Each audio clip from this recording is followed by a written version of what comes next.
Now, a charity has been slammed as being misogynist for suggesting doctors could say bonus hole instead of. And so it only makes sense that Miss Netherlands 2023 was awarded to a biological man.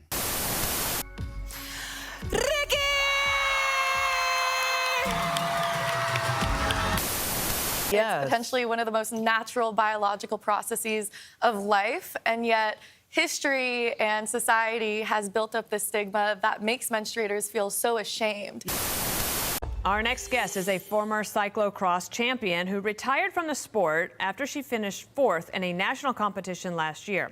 She decided to hang up her helmet after losing to a transgender athlete, a biological male, who was allowed to compete in the women's division. Lord help us. You know, I wish I could say this was just an exaggeration, but no, it's not. This is USA 2023. Welcome back to my channel, you guys. If you're new, welcome. If you're returning, I appreciate you. Today we're going to be talking about a topic that I really did not want to have to talk about again, but unfortunately, given what's been happening just this past month, we got to keep talking about it. And that is the erasure of biological women. Now, I actually did a video, I want to say about 3 or 4 months ago on this very topic, and I was hoping that I wouldn't have to revisit this topic too soon from the last video. Silly me, silly me. Here we are, and we are still talking about this very topic, and dare I say, it's gotten worse. This video, we're gonna go over some incidents that have happened in the media regarding biological men taking over female spaces, or women allowing men to take over these spaces and changing up terms and words in order to accommodate biological men at the expense of biological women. It's a mind twister, so buckle up because it's going to get bumpy. Let's get started with the first reaction video.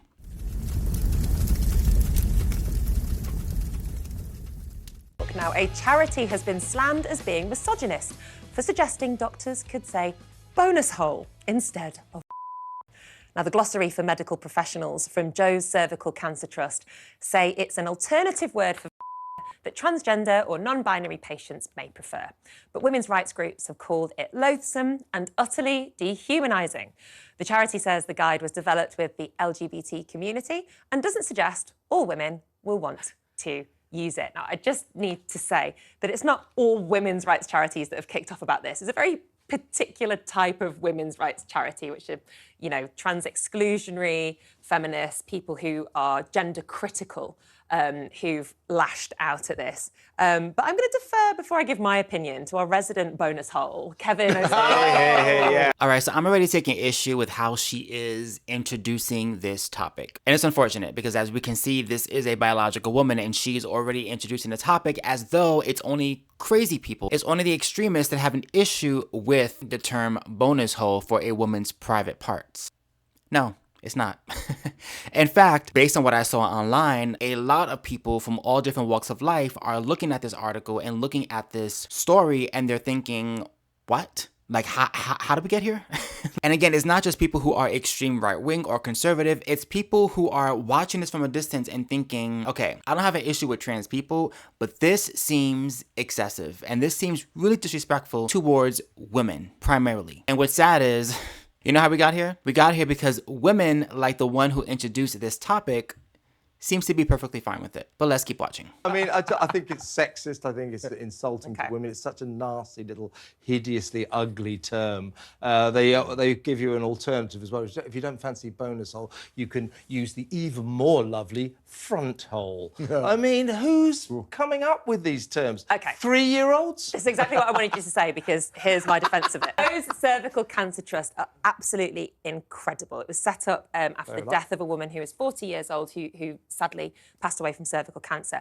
And they have issues with trans men or non-binary people coming forward to get cervical smears sometimes, because that can sometimes be a barrier. So a trans man being somebody who was assigned female at birth, so born with a vagina, but lives as a man. Okay. So to all intents and purposes is male or appears male, but has a cervix. And so they're trying to reach out to people and say, look, this cervix service isn't just for people who look and identify as women, but we want you to. Anybody who has a cervix to come in. And if you would rather we call it a front hole or a bonus hole than a vagina, then so be it. No.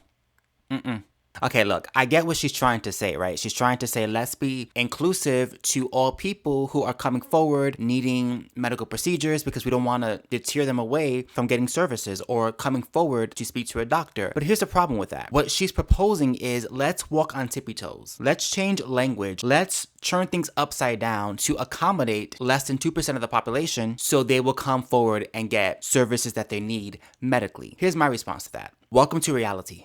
Whether you identify as a man or a woman, if you are biologically born one sex, those parts belong to you, whether you like it or not. And yes, there are certain problems or complications that one may have based on their sex. There are certain diseases that only men are more susceptible to, as well as for women on the opposite end of the spectrum. And we can't just ignore that or start changing up body part names to accommodate the feelings of a person. Again, if you identify as a man but you are a biological woman, that is your prerogative.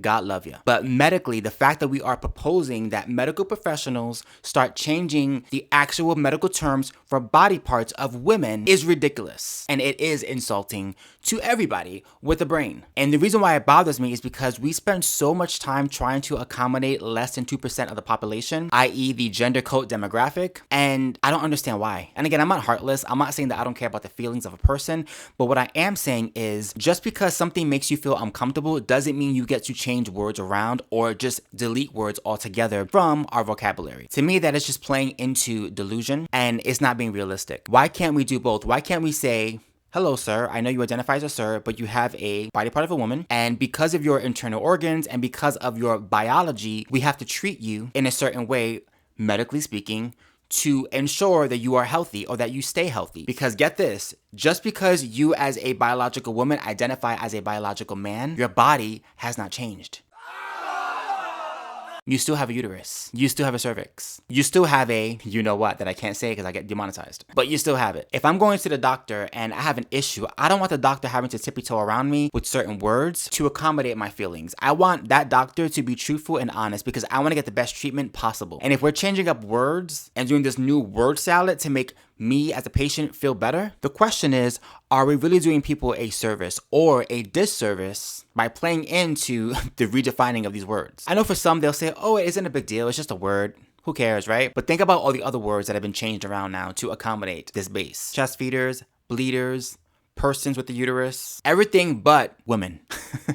Like, that's a bad word. I'm sorry, but we gotta keep it real. If you are born biologically a certain sex, yes, your biology is not going to magically change, nor medically, because you feel a certain way. And this is why I always say we cannot negate the science when we talk about this subject, because when we do that, we are doing a disservice to reality. It would be misogynistic if you said it to me.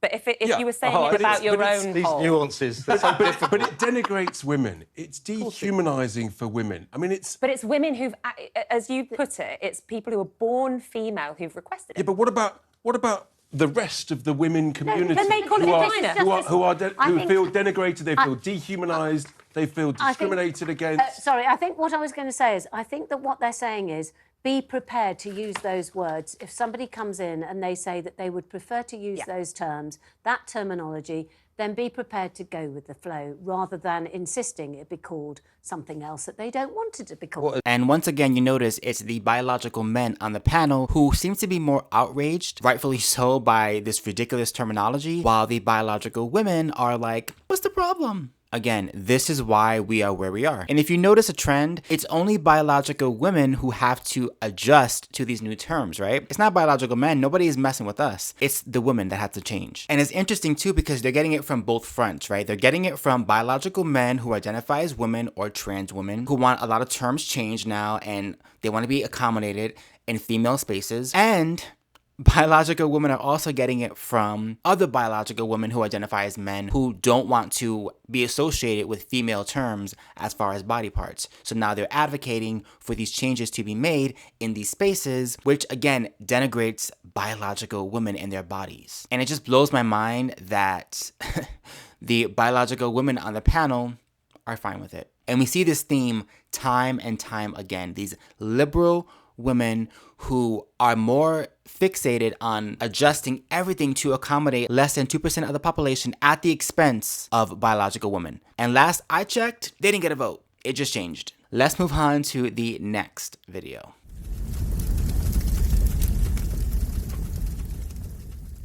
All right, I got to show you this. Some of the most beautiful women in the world are from the Netherlands, so it only makes sense that Miss Netherlands 2023 was awarded to a biological man. I'm unstoppable. Transwoman Ricky Valerie Colley is the first male to win the female title in 94 years. I think, Caleb, that's because it didn't occur to anyone until about 3 minutes ago to award the best-looking female to a biological man. Ricky will now go on to compete in Miss Universe. Our next guest is a former cyclocross champion who retired from the sport after she finished 4th in a national competition last year. She decided to hang up her helmet after losing to a transgender athlete, a biological male, who was allowed to compete in the women's division. Definitely had one of the best races of my life. I was on form, did all the training right. Been doing this for many years, so I've honed in the skills. But it was just not enough. Didn't matter that Austin couldn't ride a lot of the sections that were pretty technical. He could run a lot faster than most women, and it turned out that power that day won over skill, and power honed over many years. I'm 25, and there are definitely multiple reasons why I walked away, but it is never right to have to end your season that way. To end your season flanked on either side by two guys in the women's field, the elite women's field. And I don't want to see any other girls, young or my age or older, have to go through that. It's important to get to race fair sport. Most of the day was riding. The top 3 women were together, me, Flavia, and Austin. But yeah, I just kind of couldn't match, Austin and some of the single track and, the power. It's just not comparable. So kind of got gapped maybe 50 miles, and then from there was kind of alone a lot of the time. I mean, not much to say about this chapter, is there? Biological men are coming into biological female spaces and taking over, not only in sport, but now in beauty pageants. I mean, the beauty pageant issue is an issue because it plays to the social aspect of what's happening, right? Where everyone is supposed to just nod their head and agree and not notice differences between the sexes. And because we ignore those differences, someone like the person who won the Miss Netherlands competition can overtake countless other biological women in a beauty pageant that is all about being a woman. I mean, there is nothing more feminine than a beauty pageant. But what's even worse, in my opinion, is what is happening in female sports. Across the globe, across different sports, it's happening everywhere. And again, it's not hysteria, it's just truth. And the reason why I talk about it a lot is because when we stop talking about it, we allow it to fester, we allow it to grow. I have my eye on this, and I am not going to stop talking about this until real changes are made to protect biological women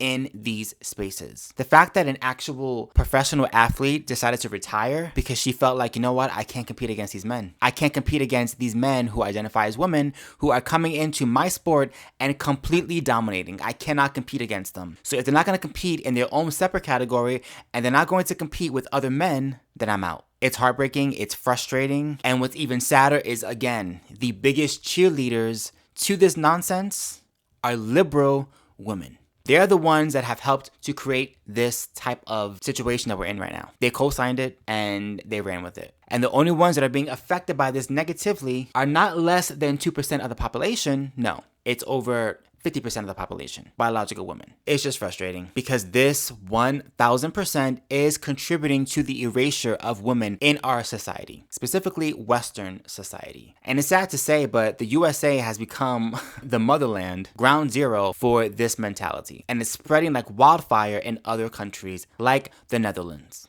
Anyone who says that this is just hysteria is not paying attention and is purposefully being disingenuous. On to the next chapter.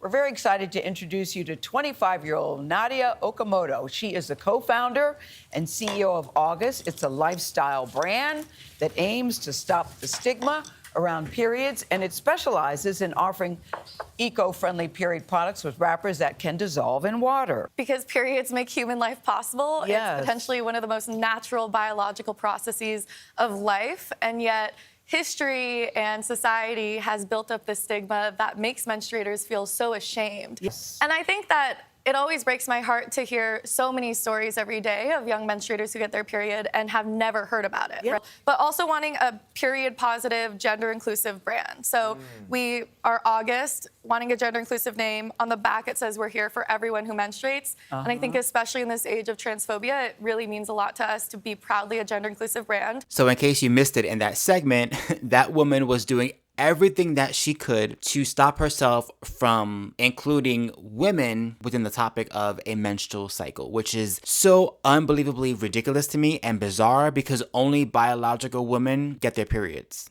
So it's not really rocket science that when you're talking about a menstrual cycle, you're talking about biology and biological women who have a uterus. Who knew? It's just the fact that she's going out of her way to use these inclusive terms for something that only biological women are going to go through. Sorry, men, it's not for us. So the idea that she's afraid to say women and periods or females and periods, and instead she uses a very generic term of menstruators, sounds really similar to persons with a uterus or a person who bleeds or a person who carries a child.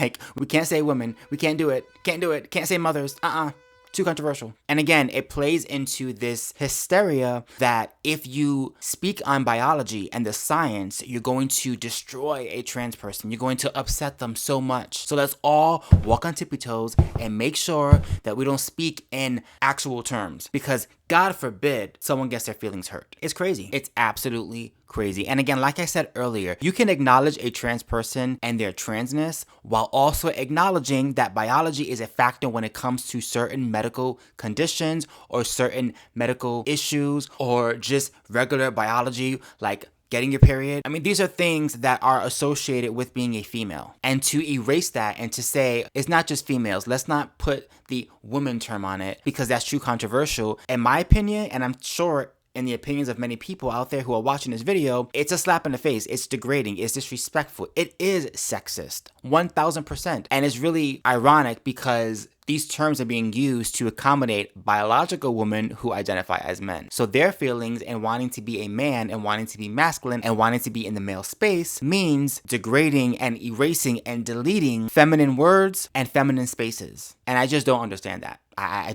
don't understand why one has to be erased to accommodate the other. Again, less than 2% of the population. But here we are, deleting words, getting rid of female spaces altogether. And the irony is that her whole campaign is about getting rid of the stigma of a woman getting her period. But again, the stigma is associated with being a woman and bleeding, not a person, a woman. And so the fact that we're deleting that it just doesn't make any sense to me. It really doesn't. This girl, again, plays into the narrative that I was talking about earlier that allows for this type of disrespect to even take place. It's happening not because biological men are saying, do away with these feminine words. No, it's biological women that are creating these spaces, creating these companies, headlining these discussions that, in my opinion, completely tarnishes and takes away from biological women and their experiences. Saying the word woman shouldn't be a dirty word. And once again, I'm gonna say it again, biological men, nobody messes with us. We're perfectly fine over here. Our words aren't being redefined. Our body parts aren't being redefined. Our experiences aren't being redefined. Our spaces are not being redefined. It's only happening to one sex, and that is biological women. Wake up, people. So you're probably wondering, what can we do about it? What I'm doing, talk about it. Don't be afraid to post about it. Don't be afraid to make videos about it. Don't be afraid to make public comments about it. We have got to stop being afraid to speak truth and to speak honesty amongst each other. We just can't. It's not disrespectful to be honest. And we have bought into this lie that speaking truth and speaking biology and using actual medical terms now is offensive. If you choose to be offended, that's your choice. But I'm going to speak and live in reality. And you can either live with me or cry about it. If you enjoy my content, please do not forget to like, comment, and subscribe. Don't forget to hit my notification bell so you know when I post a brand new video. I'm trying to post at least 1 to 2 times a week. It's not easy for me, so bear with me if I do fall off. I do have a full-time job, so sometimes it is hard to film a video and get a video out there, but I am trying my best. If you guys want to follow me on other social media platforms, I am available on Instagram and on TikTok under CurlyBoyChuck. I also have a link in my description to my PayPal as well as to my Cash App if you guys want to donate to my channel. All proceeds and money will go directly back into this channel so I can continue to grow and make these videos just for you. Until next time, peace.